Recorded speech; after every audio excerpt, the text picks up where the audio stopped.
এ দুনিয়া যতই রঙিন হোক, শেষ ঠিকানা মাটির নিচেই। আজ যে চোখে আলো আছে, সেদিন সে চোখ জড়িয়ে যাবে মাটির নীরবতায়। যে শক্তি ব্যয় করেছি দুনিয়ার জন্য, সবই থেমে যাবে মাটির নিঃশব্দ অন্ধকারে। কবরের অন্ধকারে থাকবে শুধু আমার আমল আর আমার রবের রহমতের আশ্রয়। আমি চাই এই অল্প সময়ের জীবনে এমন পথে হাঁটতে, যা আমাকে কবরের আঁধারেও সুরক্ষা দেবে, যেখানে আমার প্রতিটা নিয়ত হবে পরিষ্কার, প্রতিটা পদক্ষেপ হবে আখিরাতের দিকে।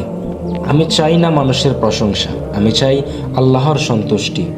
কেননা মানুষের করতালি থেমে যায়, কিন্তু আল্লাহর দেয়া মর্যাদা চিরস্থায়ী। ওয়ামাল হায়াতুদ দুনিয়া ইল্লা মাতাউল গুরুর। দুনিয়ার জীবন তো প্রতারণার আনন্দ ছাড়া আর কিছুই নয়।